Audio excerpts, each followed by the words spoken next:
everyone here already knows who we are, Rensselaer Club of New Jersey.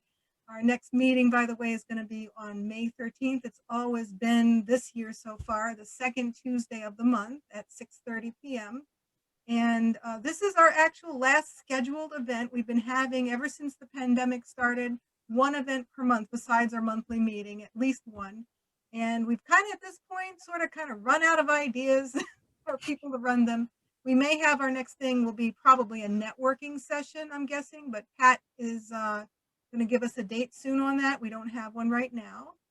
I apologize for Rhea not being here this evening. Rhea is our president, and unfortunately she had a personal circumstance she had to take care of, so she couldn't be here. I'm sorry about that. However, the show will go on, and I'm very happy to present Ishan Patel and Amogh Kudva. And these two young men are absolutely incredible. The way we found out about them was Ishan was actually featured in a Rensselaer article about up-and-coming Rensselaer students, where where the freshman class comes from. And he was featured, and I read about it, and I thought, wow, that's amazing. Here's a person who in high school already had a business going, but not just a business where he gives back to the community, a business where he's actually improving the health of seniors and other people in the vicinity that he lives in. He didn't do it alone. He did it with the help of 5 others. And with that, I'd like to introduce Ishan, and I'd like to introduce also Amogh, but I think Ishan, you're going to go first. So take it away, Ishan. Hi, everyone. Thank you for giving me. Just one more thing. I'm going to be recording this. So let me start now with the recording. And let's see. I think we are actually recording. Oh, it's on. Okay. We've been recording this, so we'll continue recording it. Go ahead, Ishan. Sorry about that. No problem. Hi, everyone. Thank you for giving us your time today. For today, we're going to be talking about, as Michelle mentioned, our business, which we call Project Meducate, which had the goal of making New Jersey healthier. So a little bit about us. My name is Ishan. I'm a freshman at RPI currently. And after RPI, I'm going to go to Albany Med for 4 years. I'm part of the physician scientist program, so my major is biology. Hey everyone, my name is Amogh. I'm currently attending the Honors College at Rutgers, and I'm a pre-med student looking to major in cell bio and neuroscience. I'm really excited to get to talk a little bit about Project Meducate today. So I wanted to start with just giving you a little basis about what Project Meducate is all about. So we started our organization specifically to target groups in New Jersey who we saw were not receiving the health services that they should be entitled to simply by living in New Jersey. And in this goal, we targeted underserved populations in areas close to our home in central New Jersey and northern New Jersey. And we did this by recruiting volunteer physicians. And some examples of physicians that we recruited were physical therapists, cardiologists, pain specialists, dietitians, fitness trainers. We recruited them as part of our team and got them to assist their therapeutic interventions, to assist in our clinics and get health education out into the areas that really need it the most. And we started our organization in March of 2019. So we're going to be talking about the work we did while we were in high school. So our first event that we ever created occurred on July 21st, 2019. It happened at the IPUL Church in Elizabeth, NJ, and we had over 100 patients attend. So the way that this event worked was we had multiple stations in the church with different health professionals at each one. So when a patient walked into the church, they would get a card on which they would put like their basic information, name, date of birth, etc. And then as they went through each station, they would be able to fill out their card with more and more details as they did more tests. So the tests that we had there were height, weight, blood pressure, and blood sugar. And after all these tests were complete, they were able to get a consultation from a family physician, a fitness trainer, a dietitian, a physical therapist, and not noted on the slides, we also had a cardiologist present at the event. So at the end, each patient got a personalized consultation on what to do, how to make their health better. So for example, based on their BMI, they'd get a specific diet plan from the dietitian in order to make themselves healthier, which was a resource that they didn't have access to before. So our second event took place in Ames Education, which was a learning center very near to our home. And we actually reached out to the owner of Ames Education and told him a little bit about our goal, what we were trying to do with Project Meducate, and he was completely on board with the idea. So he allowed us to use his office space and a large central lobby area to host our second event. So we wanted to give a little shout out to him. This event took place in Piscataway, New Jersey. And in this event, we had around 20 patients attend. So there was a noticeable difference that we saw in terms of success between our first event and the second one. And the reason that we found after reflections after that event were we hadn't solidified our marketing scheme and the location that we really wanted to host these events in order to maximize our audience.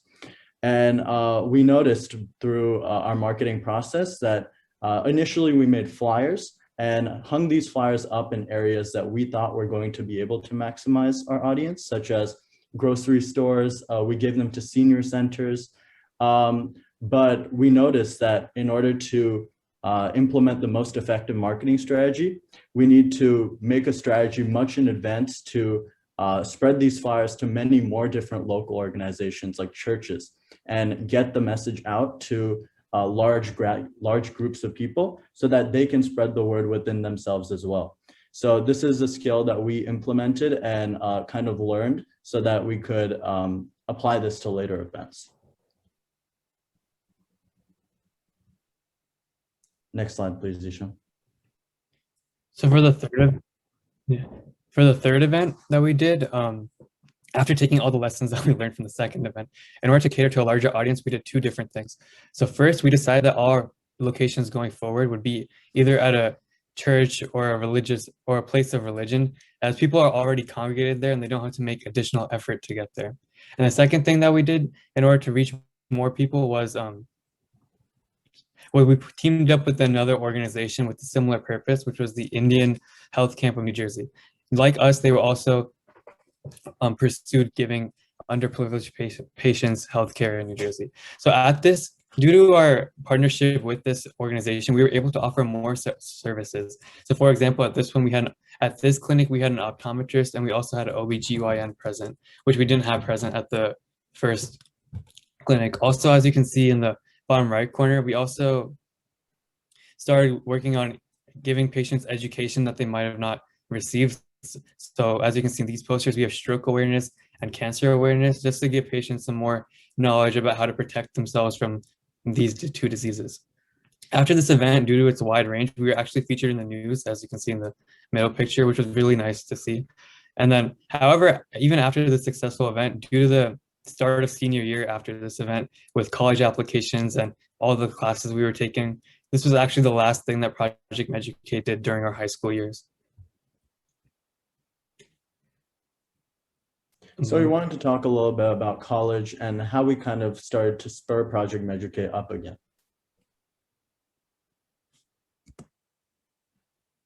So a little bit about our restart process. It's no secret that COVID-19 has taken a huge toll on just the world and so many regular workings and happenings that we took as commonplace in our day-to-day lives. And in our college experience, we've felt this as well. Currently, I'm attending Rutgers University, and all of my classes are virtual, and this has taken a huge toll on my ability to network with different professors, network with different students, reach out to student organizations, and I've definitely felt this. However, it has been a great experience getting to know people on a virtual scale as well. Ishan wanted to talk a little bit about his experience as well at RPI. So my RPI experience is definitely very different than what I would have had if COVID wasn't a thing. So for starters, because of, again, COVID, the plan was to de-densify campus. So in first semester, we only had freshmen and seniors and juniors. And second semesters, the juniors went home and the sophomores came back. So because of that, we had a lot more dorms open. So both of my semesters for this year, I was actually in sophomore dorms. So last semester, I actually lived in RAPS A. I don't know if that's like a recent place, but it's like the townhouses next to the Houston Field House. And then this semester I live in Blitman. So it's very interesting how I don't have the whole freshman dorm experience. But other than that, it's still very fun. I still was able to meet people like in common rooms and things of that sort. The only downside is we can't like invite them to our room, which is a really natural feeling. You want to invite someone into your room, but you can't because you want to follow the COVID protocol. Yeah. So we just wanted to talk a little bit about how COVID-19 impacted our ability to network, and this was a central way that we spread the message of Project Meducate. However, this also made us creative because we started looking at other virtual methods to spread the goals of our organization. And during the raging pandemic, we, as I mentioned before, we had the idea on the back burner. We were constantly coming up with ways that we could utilize our virtual resources and still put forth the goals of Project Meducate and make an impact in our community. And Ishan and I, along with some members of our team, recently met in January of 2021 to come up with a plan of how we wanted to navigate this virtual scape and take our goals with Project Meducate and kind of mold them to our changing healthcare field and our changing world. So after our restarting meeting, we came up with two main projects that we wanted to do during this time. So our first one was an overcoming vaccine hesitancy project. With the onset of with the release of COVID vaccines in December, it's unquestionable that there will be some hesitancy due to how fast they were created, and also due to the new technology being used, the new technology being mRNA technology. So for that reason, we wanted to spread education about how the vaccines are effective and safe in order to get past this pandemic as quick as possible. So we decided the best methods to do this was through education using posters and presentations. So if you see the figure on the right, that's the poster that we made and we spread out locally. So hopefully people pick those up and learn something new about the vaccine that made them less hesitant about it. And the second thing we did was presentations. So one of the doctors that we worked with on Project Meducate in-person events reached out to us and wanted us to present to his patients the safety of the COVID-19 vaccine. So therefore they were way more inclined to take it. And yeah, that's that current project. We're still working on spreading flyers and of the that. And the next project we're working on right now is Lunchtime Chat with Elders. This project is still in the works. We haven't done anything tangible just yet. However, we reached out to several long-term care facilities in order to have, as I said, Lunchtime Chat with Elders. And the reason we wanted to do this was after everything shut down in last March due to COVID-19, in senior citizen centers, there aren't as many there are no volunteers anymore. And because of that, the senior citizens that live in these facilities aren't able to get the interactions that they once had. So we thought that the lunchtime chats would be able to kind of replace that until in-person volunteers can come back. So as of right now, we're working with 2 long-term care facilities in New Jersey to get this idea off the ground. And after these 2 projects, we learned many skills. The first one being poster creation, because we haven't really made posters for public display aside from our advertisements. So this was a different experience for us. And we also learned how to like cold call, because many of the long-term care facilities weren't interested in doing lunchtime chats over Zoom, either because people didn't know how to use Zoom or it was too many resources that they didn't want to use. So it was good learning how to accept rejection until we could get someone to say yes. So we also wanted to talk a little bit about where we see Project Meducate going, given our given COVID-19, and just a little bit about our future outlook. So as we're seeing some restrictions ease over time, we hope to eventually return to in-person events at the scale that we previously organized. And we hope to also return to normal sized events so that we can really maximize our audience and get the healthcare interventions and education that we want to provide out to as many people as possible. We also hope to seek out mentorship because in mentorship, we hope to get connections to different people and to different facilities that we may not have access to right now. And in doing so, we hope to expand our organization and put on events in different parts of Central and Northern New Jersey, as we've been doing. Finally, we also hope to make connections with external organizations for collaboration, as we've already had success with collaborating with the Indian Health Camp of New Jersey. And in doing so, we were able to reach a very wide audience and put forth many more services that we weren't able to do just ourselves. So as Ishan mentioned, we were able to recruit optometrists and OBGYN, and we were able to host this event in a very large temple called Durga Mandir. And we hope to keep doing this. We hope to keep collaborating with different organizations, and in doing so, grow Project Meducate and bring more people to spread the goal of our organization. So thank you for listening. We have our contact information listed up here if you ever need it. And then we also have our website link up here as well, if you would ever like to look at that. Does anyone have any questions about anything we talked about? Yeah, I just wanted to make a comment. I think RPI and Rutgers should be very proud of both of you. I have no question about it. I've worked in the healthcare field. I'm an attorney now. I represent physicians. I think you're both going to make outstanding physicians, research scientists, and I think you both of you guys should be very, very proud of yourselves.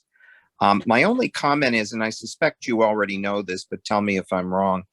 Seems to me that one of the major needs at this point in the population in New Jersey that doesn't get the health care that they need, one of their big needs is mental health care. And I'm wondering whether you considered adding mental health professionals to your program. So that is actually a great point. In doing so, in reaching out to local churches and different buildings, we actually did not previously consider reaching out to physicians who specialize in mental health and mental health specialists. But in doing more research, we really hope to, and in reaching out to more people, as we hope to do as COVID-19 restrictions ease and physicians are more willing to volunteer their time, as they're very busy right now. We definitely hope to bring more people to our team and really host bigger events so that we can provide these enhanced and more expansive services to more people. So yeah, thank you very much for your comment. Yeah, and thank you for what you're doing. It's absolutely amazing. Thank you so much. Thank you. I have a few questions. It was a wonderful presentation. I thought it was excellent. I thought it was really informative. And it just floors me how you guys could do this and at the same time doing applications for colleges, keeping up your grades in high school, even just being a freshman. Now, I know, Ishan, you're in the dorm, right? But, yeah, you know, you have, Amogh, you have all the distractions of, you know, running this remotely because he's over in, you know, he's not be able to help you. He's up in Troy. So this is a pretty incredible operation, being that you've even continued this virtually. It's amazing. thank you. So I guess my first question is, how did you manage to recruit all those doctors and dietitians and even an OBGYN? Like, where do you guys get these people from? So when we first started off the idea, I have one of the people that we were working with is my cousin, and my cousin's mom is a physical therapist. So through her, we had a lot of connections in order to get people. So that's where we got our cardiologist, our dietitian, and our fitness trainer from. And then when it comes to the third event where we had the optometrist and the OBGYN, that was more of the work of the other organization we partner with, just because they're bigger and they're more well known. So those doctors were more inclined to go with them because our organization was only 3 months old it was like 6 months old at that point. I mean, you guys weren't even adults. Yeah. And to get adults to listen to you and to put skin in the game, and actually, how did you even get a venue? Somebody had to donate the place, and then all the advertising, and how did you even know people were going to come to this? It's incredible. Like I heard you say churches, so that's probably a great place to start. Somebody must have been helping you guys get the ball rolling, right? I mean, how did you get the word out? Yeah, so with my cousin's physical therapist mother, her cardiologist friend actually has one of his patients is related to the pastor of the church that we had the first event at. So we asked them and we convinced them, and that's how we were able to get that venue. The second venue, we made a pitch to the Ames owner, like Amogh said, and he was very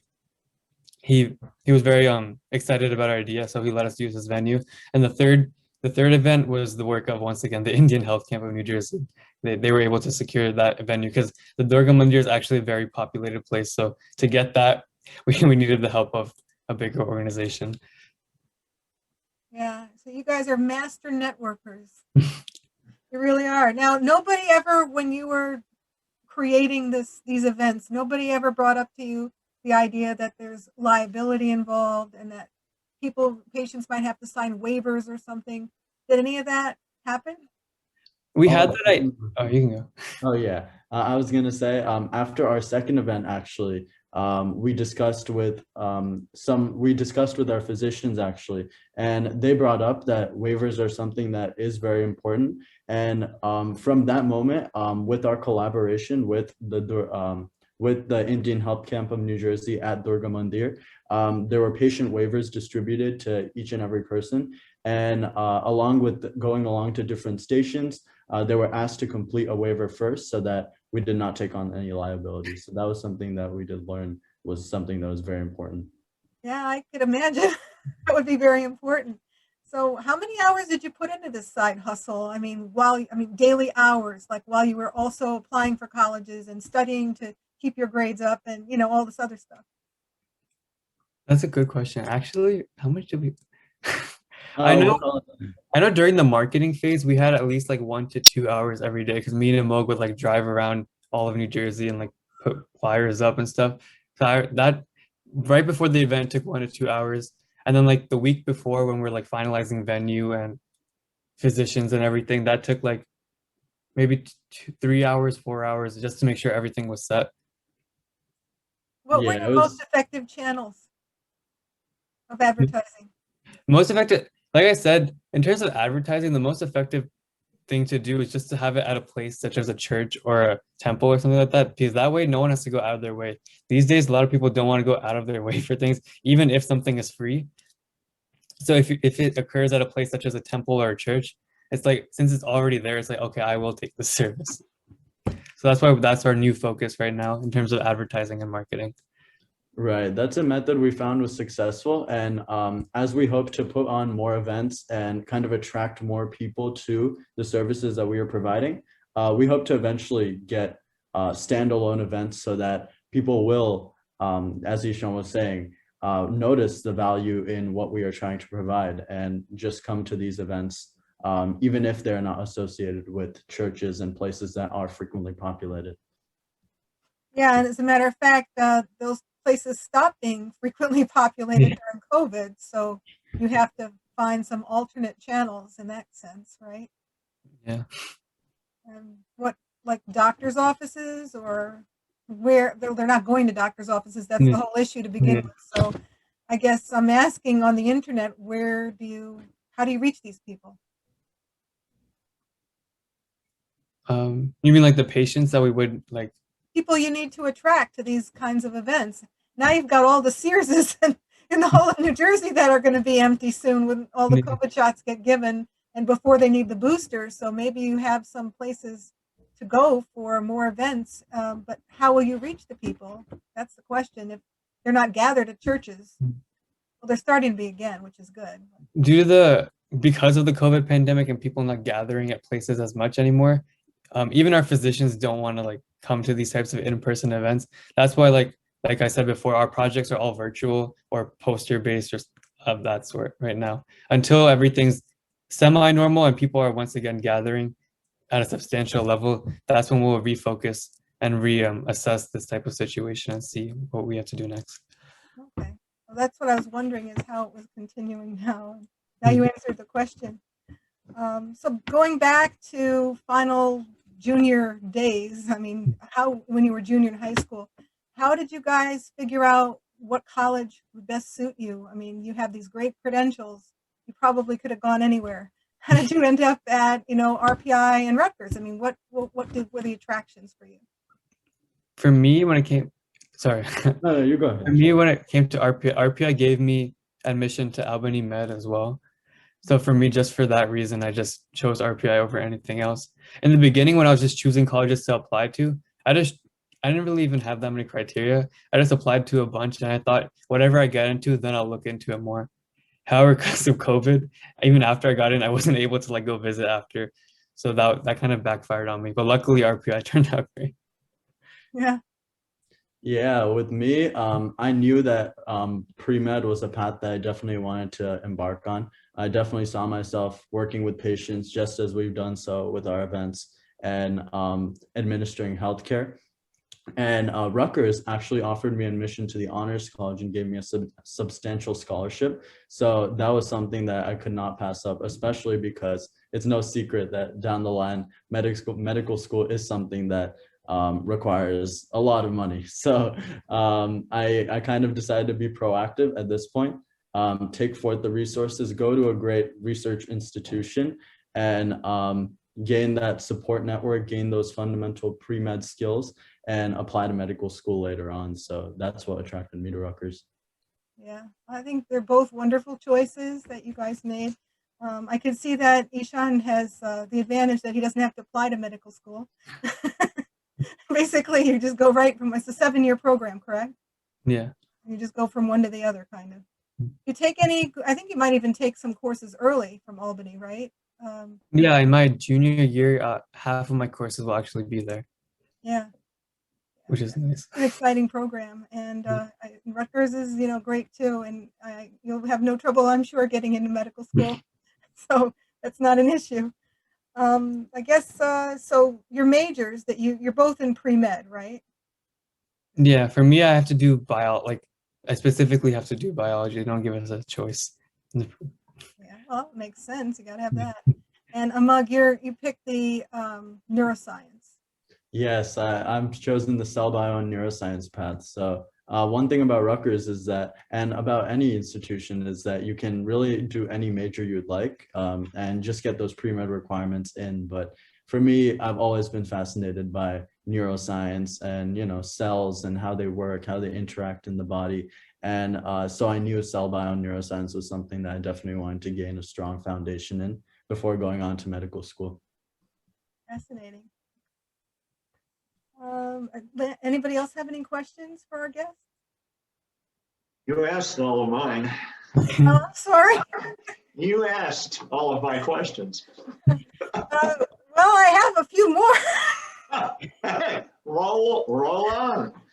Okay. Now going into when you're in college, there's a thing called trigger level 1. Amogh, I don't know how aware any of us are aware of that. I mean, I do know about it, and I'm absolutely sure Ishan knows about it.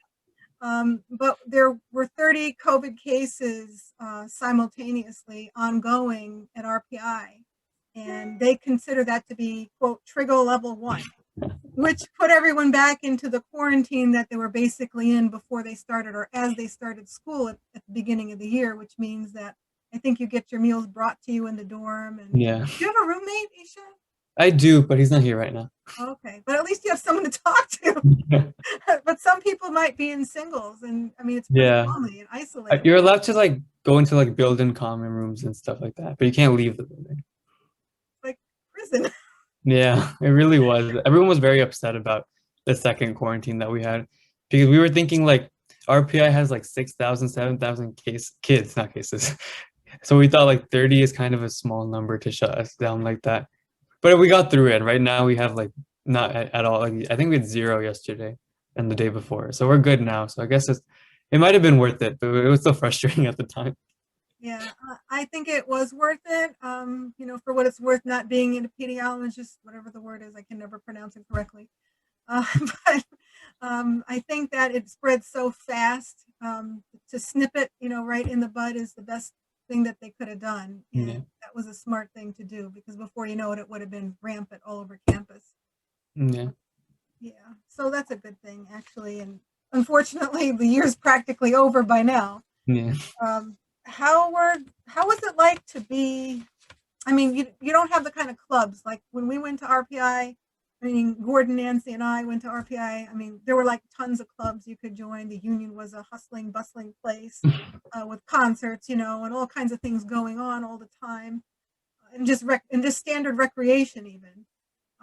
So I guess you don't really know anything different, so it's kind of hard to say. But you must be feeling lost there, right? And I what do you mean, do with your time? I mean, I actually never knew that the union had all of that going on. To me, the union, to me, the union is just a study place because whenever want to study, I go study there because it's quiet because nothing's ever going on there. But that was interesting to know that things actually happen there. But in terms of clubs, all of our clubs are online. So one of the clubs and they did a really good job of like reaching out to us and stuff of that nature. Like, for example, I'm on the dance team here. So all of our practices were virtual, but I still took up a substantial amount of my time because we still had like we had like 10 hours of practice a week virtually. So we still had clubs. It was just definitely not as fun as it would have been in person, but you have to do what you have to do right now. Yeah. I mean, some clubs I could see they could possibly have like a ski club or something. You're outside and you're socially distanced. I think they were like, after the second quarantine, they were trying to make it in person again, but then cases went up and they're like, never mind, no, nothing in person. Yeah. Well, I guess they just want to be safe. Yeah. I personally don't know that I would have survived very well in the kind of environment that you fellows are in. I mean, to me, one of the great experiences of college was going there and finding a lot of other people that you had a heck of a lot in common with. I mean, let's face it, when I was in high school, there weren't a whole lot of people that were looking at engineering and science and any of that stuff. And I wound up at RPI, and everybody I knew was in that kind of a mindset. And I just think personally it would have been very difficult for me to survive in the environment that you fellows seem to have thrived in. So I have to give you a lot of credit for stepping up and doing what you have to do in the environment that we have. Thank you. Yeah, absolutely. Of course, Gordon, when we went to college, we didn't have cell phones. We couldn't text anybody. I mean, we're lucky we even had a phone, because you had one line and whoever was, using it. I lived in the E dorms. I lived right by a closet, and we put a phone in the closet, and that was good for everybody in our unit. And I'm thinking there's 1, 2, 3, 4, maybe 5 rooms on each of the 3 levels there. So it was have internet, right? So internet. I'm just saying, no, we had totally an IBM 360 computer with tape reels on it. That was the computer we had. And I have seen grown men cry when they drop their pack of cards, their punch cards. They've gone down there and you have to then put them all in order. But a different world then, much, much easier. I mean, it really wouldn't have worked. If this happened back then, there couldn't have been school. There would be no way to do it. Well, right? yeah, you could, absolutely not. And there was no Zoom, and there was no computer, personal computer. Apple was something you picked off a tree. Not something we were familiar with. Yeah. Gordon, you had a slide rule. Oh, yeah, wait. I still have one too. Indeed, we did. I thought it was where I could quickly grab it, but maybe not. Maybe I'm Never know when you might need to use it. Oh, wait a minute. Here we go. Now, if you were truly a nerd, you hung this on your belt. I couldn't bring myself to do that, but this was a wonderful device. You remember how to use it? Anymore? No, I'd have to read the manual again. I mean, I know how to use the C&D skills, but that's about it. I mean, my last year in undergraduate was 1966. And when I came back as a graduate student, we had these wonderful thing called handheld calculators. And they didn't do much, but it wasn't long before we had the engineering calculators, and you could do everything on them that you could do with this thing. Yeah, pretty amazing. Well, skipping ahead to now where you guys are now, for example, about this lunchtime chat thing. I think that's a wonderful idea. Is that going to be over Zoom or on iPads, or how is that going to happen? FaceTime? Yeah, so the care centers that actually reached back to us and said that they really liked our idea actually had the resources available, because they gave, for example, like iPad time to the seniors. And since they had those resources already, they were able to install Zoom and even participate in FaceTime calls. So that was the conversation that we had, and we ensured that they had the resources to support our idea of having multiple members of our team engage in these calls. So it's definitely great to see that these senior centers are expanding their resources to the digital modernized world that we have now. So it's allowing for these events to become a reality. Yeah, that's really awesome. And plus, they really need to see people who aren't their age. They really need to see young people. I think this is, God sent to them, that they can see people and talk to people that are not just seniors like themselves, that can tell them about what's going on in the world outside of their nursing home or their long-term care center. That's wonderful. You guys are amazing. I don't know, you're going to go to heaven for sure. It's really incredible. And you talked about the cold calling aspect. That's sales, and that's pretty incredible that you're learning how to do that now. You'll be set up for the rest of your life in terms of being able to just call somebody and start a conversation, find something in common with them. It's another form of networking, like to the extreme. So how did you feel about getting started with that? I bet it was kind of intimidating, no? Oh, very. I'm not really someone who likes to do that type of thing. So it was nice for me to kind of get over that fear. Yeah. Did you ever get a call where you were kind of sorry you ever started it? Yeah. But I guess that's just what happens. Yeah. Hey, if you don't have a few of those, you haven't really had the experience. I spent the first 10 years of my professional career selling chemicals. And,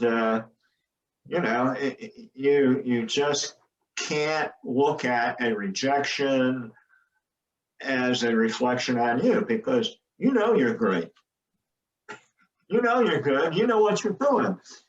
If they don't, well, that's their difficulty. And you just have to be nice about it when you exit the call. But you never burn any bridges. But it's an experience that, quite frankly, some people never are able to accept, that people will reject them. And they shouldn't be salesperson. It's not for them. With these events that you held, when they were in person, was there any capacity limitations? Were you ever afraid too many people were going to show up, or were long lines happening? And if so, did you have to mitigate that somehow? Like go out and say, come back at a different time or whatever? We actually did not have this issue for any of our 3 events. Yeah. One thing that was something along those lines was in our first church, they didn't have the same large lobby type area that could house all these different tables like the Durga Mandir temple had in our 3rd event. And we actually had a side room where it was almost a linear a linear type structure so that patients could simply go from table to table and exit the room at the end. So we found that we could kind of funnel these patients in at the beginning, but we couldn't let everyone in at once just because that room wouldn't be able to hold everyone. So it was almost a linear format that we created with that patients would just go from table to table, receive their individualized healthcare reading at the end, the consultation with the physicians, and would leave with their completed healthcare card. So that was something along those lines. We found that it was successful, that we could just make a path for patients to follow. Was that on paper? Oh, sorry. Go ahead, Gordon. I have a question that we really haven't touched on. You know, whether you're putting up flyers or you're doing some things to promote it, all of these things cost something, you know. How are you addressing that? Right. So are you talking about the cost of like printing these flyers and Sure. the gas? Yeah, Right. they don't print themselves. Right. So at this point, actually, that was a cost that we kind of took on ourselves and our team. We did make the idea of kind of creating these fundraisers, selling some things to kind of fundraise for our activities. But since COVID happened, we didn't really get to a point where we were comfortable with kind of fundraising for our needs, especially because we had to go to a virtual setting. But as Project Meducate continues to grow and we continue to have larger scale events, we definitely see fundraising coming into an aspect of our organization, just because we can't diversify and sponsor our own events forever. So right, you will learn what the phrase 501c3 is all about. Well, they're listed on DNB. Really? Yeah, aren't you guys listed? Yeah. I looked you up. We actually underwent a process with a LegalZoom, which was an organization that kind of facilitated our entrance into 501c3. Cool. Yeah, we actually need to look into that even deeper though, because I believe there's some form of kind of refreshing your membership, something along those lines. So we definitely need to look into that soon. But we did undergo that process around a year ago, I would approximate. Is that something you have to renew yearly? I'm not sure if it's yearly, but I think they did briefly mention something about a renewal aspect. So we would need to look into that a little bit more. Maybe we could ask Henry about that. We have a guy who's a CPA, and he seems to know everything about everything that has to do with that. We also have a couple lawyers. Yeah, but I don't know if they are that kind of attorneys. Maybe Noodleman might know something about Yeah, that's what I was thinking of. Yeah. Anyway, so which brings me to the point that you guys were looking for some mentorship. So with regard to that, yeah, I mean, we do have connections, as I said, maybe about knowing whether you have to renew yearly. We could ask Henry Rosenblatt and maybe, or Steve Noodleman. Those are two people we could reach out to. And I know that you're very interested in neuroscience, Amogh, so I happen to know somebody who is in the first cohort graduating from genetics counseling program. It's a master's degree program at UPenn, but she went undergrad to Barnard, majored in neuroscience. So if you have questions about that, I could definitely connect you with her. And let's see, what else? What else are you looking for in terms of mentorship? So those were great connections for us. So thank you so much. We'd definitely like to take you up on that. But we're also looking for individuals who were kind of also part of other organizations similar to Indian Health Camp of New Jersey, like we talked about before, and would kind of serve as a bridge for us to kind of talk to those people that we would need to talk to in order to help organize these events and put them on in locations that regularly wouldn't be available to us. So that's a little bit of what we were looking for as well. Mm-hmm. Yeah, I do know somebody at mental health in Verona, the New Jersey Mental Health Association. I don't know if that will help, but I will definitely reach out to the resources that I have and be in touch with you guys. And hopefully we'll get more people on the bandwagon here, because it sounds like you really don't need a whole lot of help. Your train is out, it's gone from the station already. And we're just going to try to make sure we got passengers to get on at different stops at this point. Thank you. Yeah, thank you so much. Does anybody else have any other questions or comments?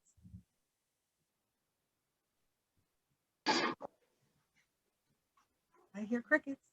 So I guess that means we're done. Thank you so much, Ishan and Amogh. We really do appreciate. And once again, I apologize, Rhea wasn't here, and our prayers were with her. And hopefully, everything is going to go well where she is today, for her family member. And with that, I think I will just once again say that we do meet once a month, usually the second Tuesday of the month in the evening at 6:30. Our events are always posted on the alumni website. And this is our last event that we have planned. At this time, we probably will have another networking event at some point, maybe June, July. And then we're hoping to have an in-person send-off if possible, if we hope, but we haven't gotten official word on that yet. So we have to plan as if it's going to be in person, but then be ready for it to last minute end up to be another virtual one. And that would be August 1st. And then we have a Yankees game tentatively planned also for August. I believe it's August, or is it September? And then we have another event that's kind of in the works, possibly an Oktoberfest in September. So we've got a few things down the road, and we hope that everyone can join us for our next events. Thank you for attending today. Very much appreciated. And there will be a recording. I'll ask Channy Che to send the link to the recording out to everyone, and I will put it up on our YouTube channel. Well, thank you once again. And if anybody else wants to say any final words, you have the mic. Yeah, thanks for sending me the link, Michelle. You're welcome. I have a feeling that we have to address this once again with the alumni office and find out what the heck is going on, because Yeah, I mean, 14 it's, people on LinkedIn, 12 people signed up on the website. I mean, we could have 20 people here easy today. I don't know. Well, thank you all for coming. Thanks, Nancy. Thanks, Gordon. Thank you. Thank you, guys. Right. Amazing work. Thank So you. much for coming Yeah, to thank give us you. this information. And I'm just so happy we recorded it, because I have a feeling those people would have loved to have been here and something went wrong. Well, thank you all so much for your time. We really enjoyed talking about Project Meducate and letting you all know about our goal and what we're trying to do. So thank you so much. Any way we can support Thank you, you. we'd be happy to. And good luck with the rest of your semester, which is almost over. And what do you have to plan to do for the summer? Oh, this summer is looking to be, we hope to delve into Project Meducate and kind of expand our events a little bit more. So we're looking to do that a lot this summer, actually. Yeah. And you'll be back together again, Yes. which will be helpful too, I'm sure. Definitely. Yeah. All right, then. I want to wish you guys a good evening. And I guess I will return the extra 4 minutes to you. And we'll say you. goodbye until next time. Thank you so much for attending. Thank you. All right, great. Bye. Have a nice day, everyone. You as well. Bye.